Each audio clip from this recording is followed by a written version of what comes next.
أعوذ بالله من الشيطان الرجيم بسم الله الرحمن الرحيم السلام عليكم ورحمة الله وبركاته.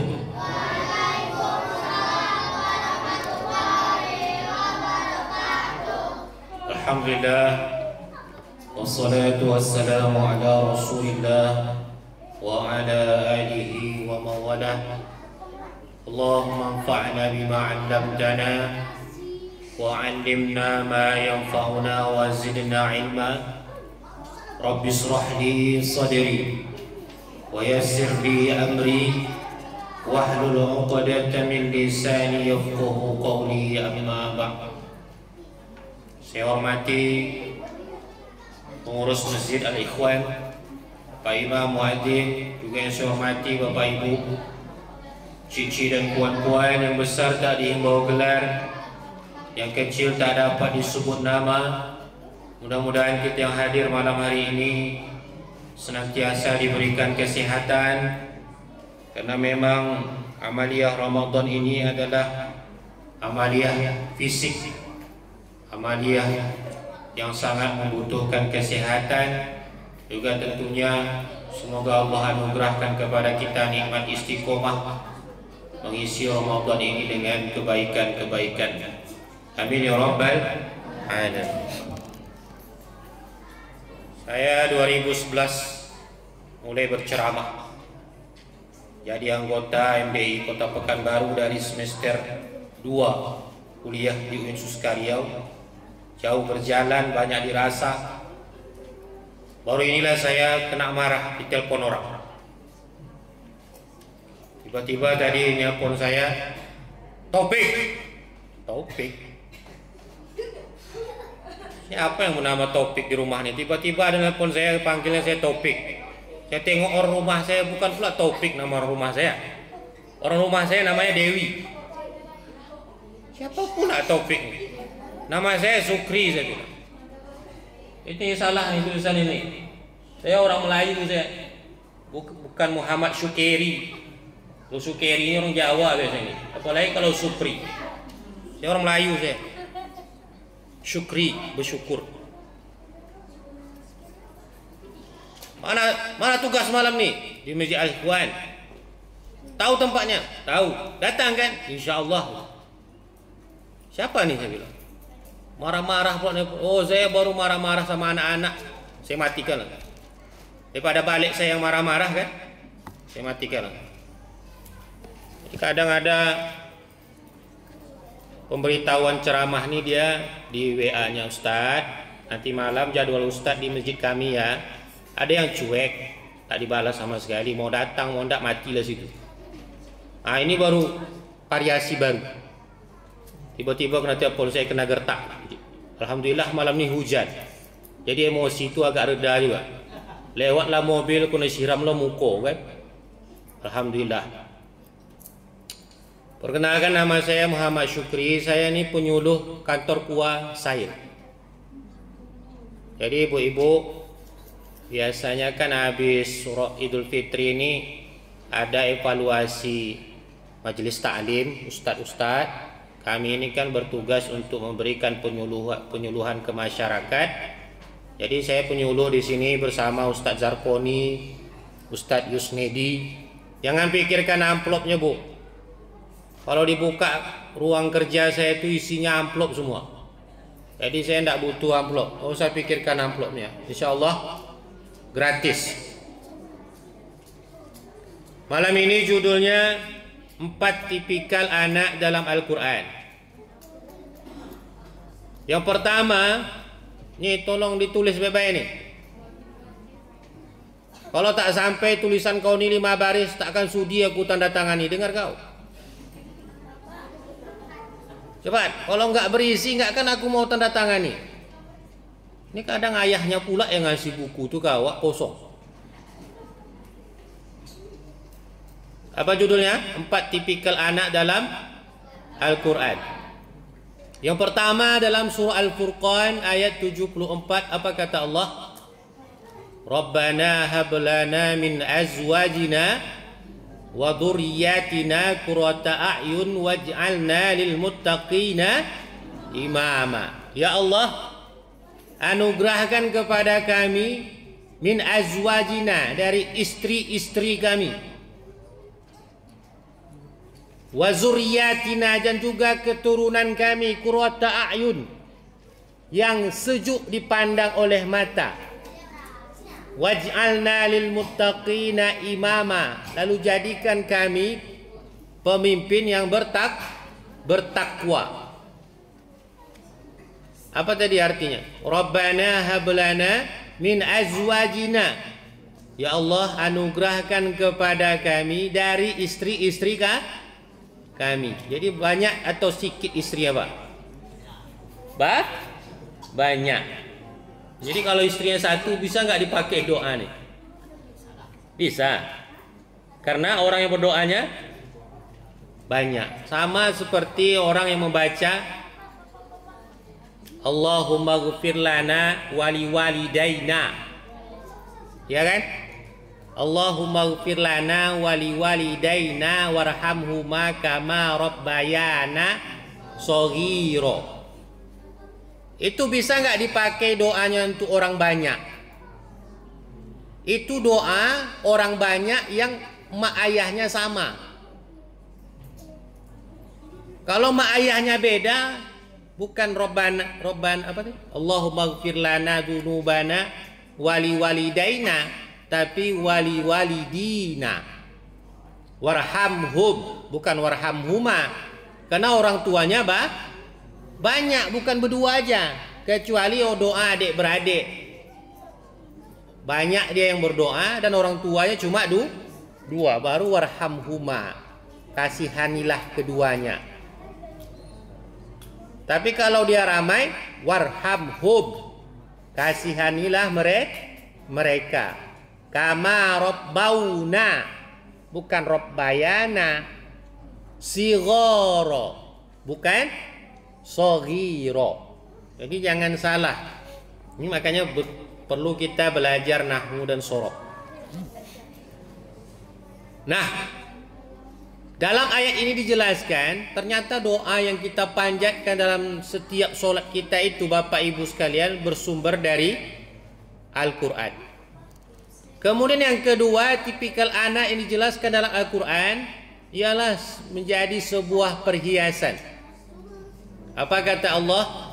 Zuyyina lin-nasi hubbus syahawatu minan nisa wal banina wal qanatiril muqantarati minadh dhahabi wal fiddah, ila akhir ayat. Manusia itu dihiasi hubbus syahawatu minan nisa. Dia cinta dalam bentuk syahwat. Kalau dia bilang syahwat, berarti berkaitan dengan hawa nafsu. Jadi manusia itu dihiasi dengan rasa cinta kepada perempuan. Jadi manusia yang normal itu cintanya ke siapa? Bu? Kepada perempuan. Karena Allah menciptakan Adam dan Hawa, bukan menciptakan Adam dan Asep. Adam dan Hawa. Jadi bukan kepada laki-laki. Jadi kalau ada laki-laki mencintai perempuan, itu normal. Tetapi disebut dia perhiasan, harus tahu kapan disebut perhiasan. Kapan dia menjadi perhiasan? Ketika seorang laki-laki mencintai perempuan, yakni ketika dia sah menjadi seorang istri. Jadi istri itu adalah perhiasan suami. Bahkan dalam ayat yang lain dikatakan dia juga antum libasul lahun. Engkau itu adalah pakaian dari mereka. Kemudian dan mereka pun pakaian bagi kamu. Ada juga ayat mengatakan fa'tu harsakum annasitum. Datangilah kebunmu itu sesuai keinginan kamu. Nah, termasuk juga disebut perhiasan ketika seorang manusia mencintai anak. Tapi anak yang bagaimana disebut menjadi seorang perhiasan? maka nanti akan kita bahas. Yang jelas kita jelaskan dulu 4 tipikal anak dalam Al-Quran. Yang ketiga, anak itu juga disebut menjadi fitnah. Apa kata Allah? Innama amwalukum wa auladukum fitnah wallaha indahu ajrun 'azim. Hartamu itu dan anak-anakmu itu hanyalah menjadi sebuah fitnah, dan Allah mempunyai pahala yang besar. Dimaksud fitnah ini tak sama dengan makna tuduhan yang tidak jelas. Kalau ada orang menuduh orang lain yang tidak dia lakukan, itu fitnah. Tapi makna di fitnah di sini adalah cobaan. Jadi makna asal kata fitnah dalam bahasa Arab itu maknanya adalah cobaan. Jadi hartamu itu, anak-anakmu itu adalah cobaan, ujian. Makanya Allah tutup dengan Allah akan memberikan pahala yang besar. Siapa yang berhasil dalam menghadapi ujian, maka Allah akan berikan pahala yang besar. Kemudian ini lebih ngeri lagi nih. Tadi kalau dikatakan anak itu sebagai fitnah, yang terakhir dikatakan anak itu sebagai musuh. Apa kata Allah? Ya ayyuhalladzina amanu inna min azwajikum wa auladikum aduwwul lakum. Wahai orang yang beriman, sesungguhnya istri-istrimu dan anak-anakmu adalah musuh bagi kamu. Fahdaruhum, maka berhati-hatilah kamu. Wa in taghlu wa tasfahu wa ta'fu fa innallaha ghafurur rahim. Dan apabila kamu memaafkan dan tidak memarahi serta mengampuni mereka, maka Allah Maha Penyayang lagi, Maha Pengasih lagi, Maha Pengampun lagi, Maha Penyayang. Nah, bagaimana bentuk musuh seorang anak? Sejatinya itu Bapak Ibu sekalian, musuh itu tak boleh dijauhi. Musuh itu harusnya didekati. Siapa contohnya? Musuh terbesar umat Islam di zaman Rasulullah itu siapa? Umar bin Khattab. Ada 2 Umar. Ada namanya Umar bin Khattab, ada namanya Amru bin Hisham. Siapa Amru bin Hisham? Abu Jahal. Nah, apakah Rasulullah itu memusuhi Umar? Tidak, justru Allah selalu mendoakan Umar agar dapat hidayah. Jadi bukan berarti dikatakan anak itu musuh, orang tua harus menjauhi anaknya.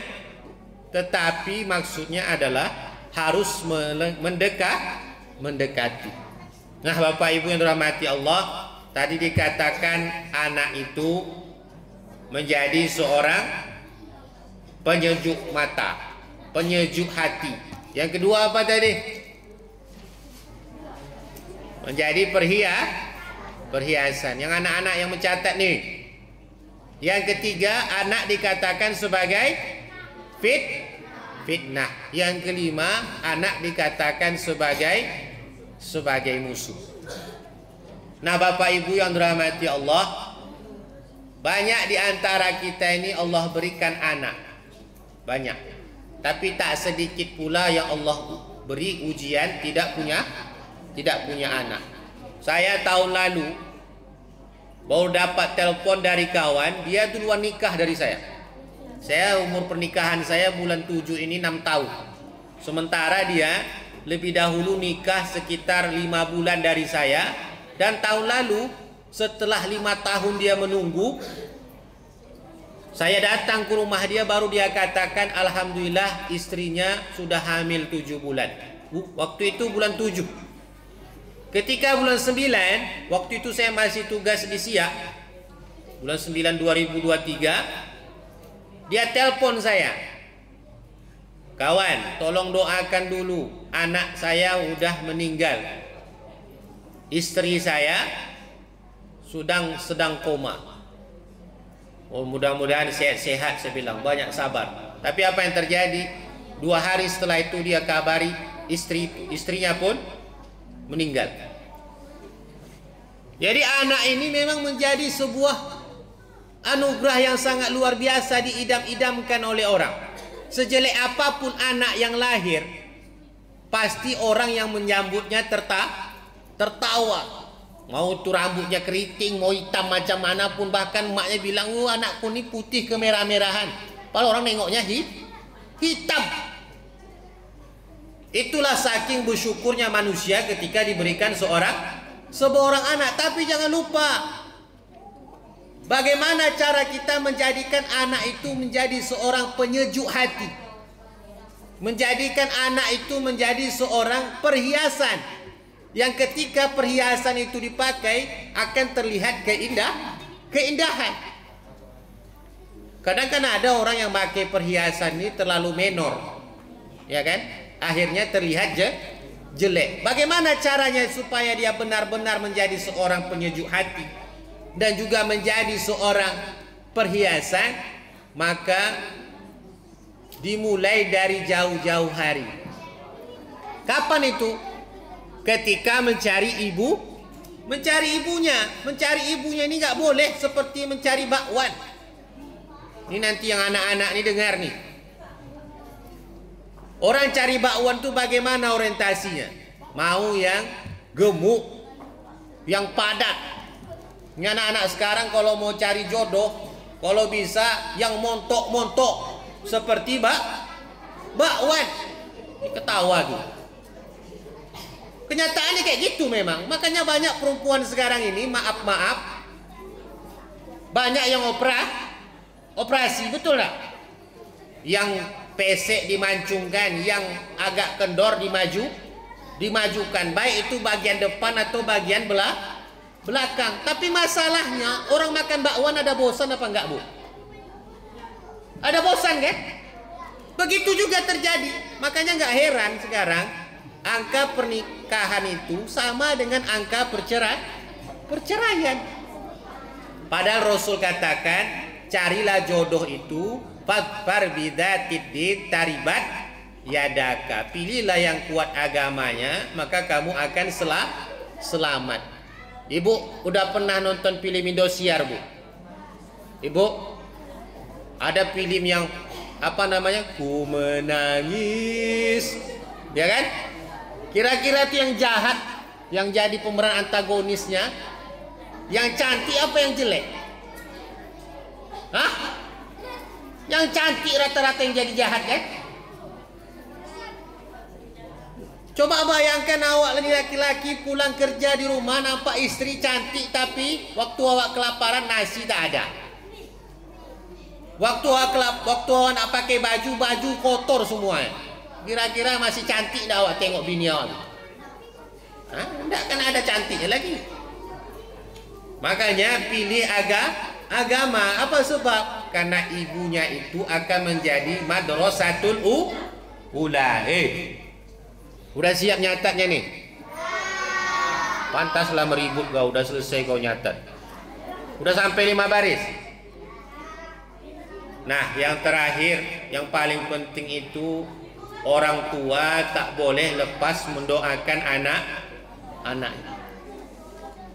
Ada dari 3 doa yang tak pernah Allah tolak itu adalah doa da'watul walid ila waladihi. Salah satu la turaddu da'watahu. Ada 3 doa yang tak pernah Allah tolak, termasuk doa orang tua terhadap anaknya. Jangan letih bapak ibu mendoakan anak. Kita ini bisa berhasil sekarang, hidup senang, itu tak lepas dari doa orang tua kita, orang tua kita dulu. Maka sekarang pun kita menjadi orang tua, tak boleh lepas mendoakan anak. Mudah-mudahan menjadi ilmu bermanfaat. Mari kita tutup dengan doa kafaratul majlis.